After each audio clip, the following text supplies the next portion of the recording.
What would be most useful for you today to discuss regarding this personal statement? I want to know, do you think I connected with my audience? Was it too generic? What can I do to fine tune it so that I really want to make a lasting impression?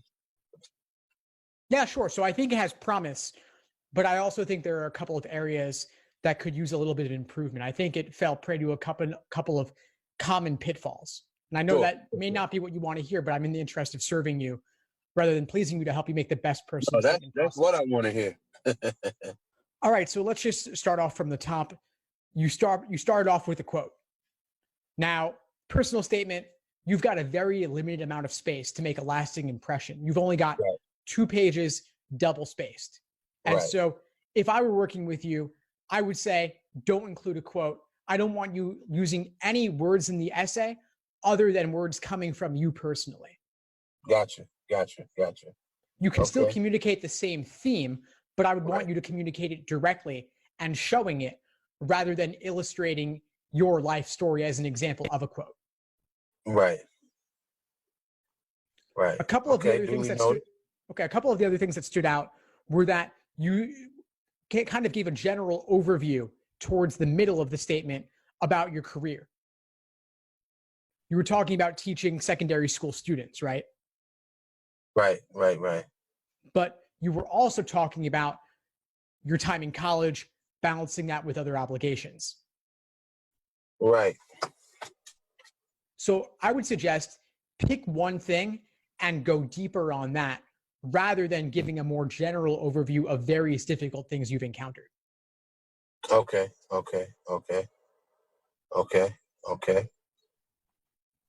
That makes sense. Thing is, you don't want it to just be a laundry list of your resume. You want to take one thing and go really deep on that. They're still going to have your resume to the side anyway. So if they want the context, if they want the background, you can give them all of that. Sure. Okay. Out of the various topics that you covered in the statement, is there one particular area that you would want to go deeper on? Well, let me ask you, because all the topics that I talked about, I would like to go deeper on. But you being the professional and some of the topics that you heard, which would you like to hear me go deeper on or expound on? I could share with you my thoughts, but I'm not you. I haven't met you. I haven't lived your life. When you think about why you want to go to law school, what stands out to you as being an experience you've had that especially illustrates your reasons for going, or the background you have that's relevant to law school, or the skills involved, or the experiences you've had? I think it's an amalgamation of things. I don't think it's just this one stellar moment that says, oh, law school. I think it's my combined life experience that says, you know what? It's time for me to take this to the next level. Fair enough. But if we were to implement that, that would be going even beyond this statement, right? We'd have to give them your entire autobiography from day one. Right. Throw the ball back in your court. There were some things that I wrote about that I felt were very important. I want to know which one of those things that captured your attention. One thing that I thought was especially interesting was the work for the nonprofit mortgage broker. Okay. That caught my attention because I think it's especially unique, and it's also working with certain communities and helping them as an advocate of sorts. Sure. So lawyers are advocates. So although your work was not legal in nature, it's unique. I think it could have the makings of a compelling story. And so that's one area that I might encourage you to go deeper on. Okay. How long were you there for? And were there, especially after the riots, I mean, that especially is a compelling time. But you know what, as we're talking, there is one thing that, and I'll share this with you. Including that experience, I've been in ministry, probably 20 plus years. I did a church plant here in Houston, and I was going through a moment and in the ministry where we were helping people spiritually, but a lot of the individuals that we encountered were dealing with some real legal issues. And I remember, just really coming to this clarion moment where, we've got so many churches that are ministering to the spiritual man, but we've got some people out here that are dealing with some real issues that goes beyond just the spiritual man.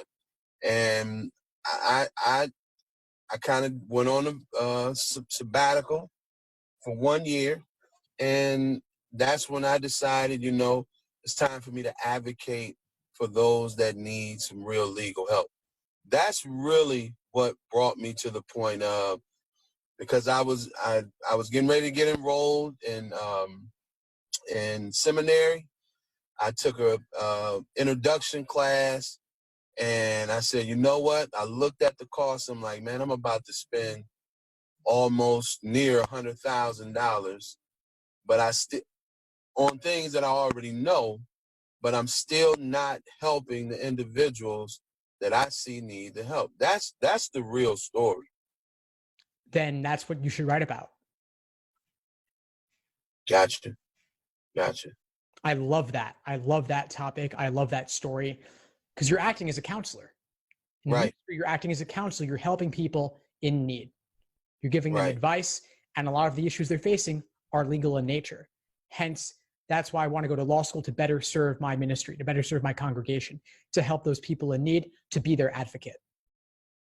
Absolutely.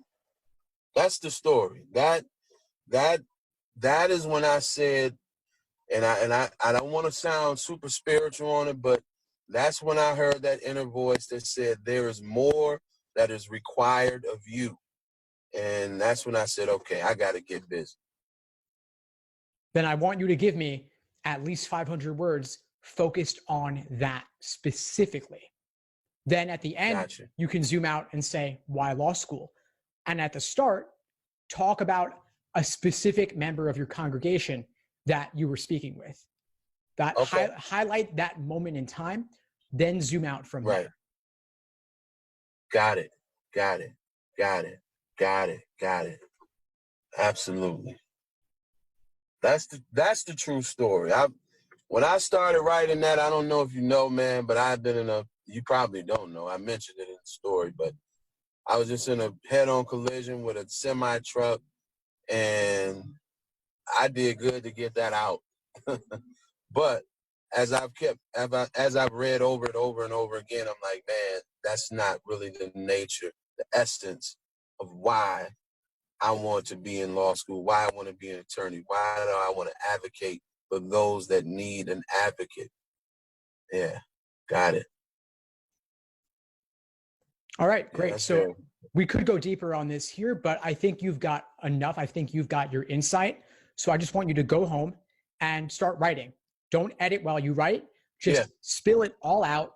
Then later you can go back and revise it. But I want you to get all those details out, because you never know what nuggets you're going to find. Absolutely. Yeah, that was very helpful. I tried to get my wife. She said, oh, it's so great. It's good. I need some real critique, because I'm trying to take it to the next level. So I got to go back to the drawing board. I appreciate that. No, of course. But I think you've got your direction now. Yeah.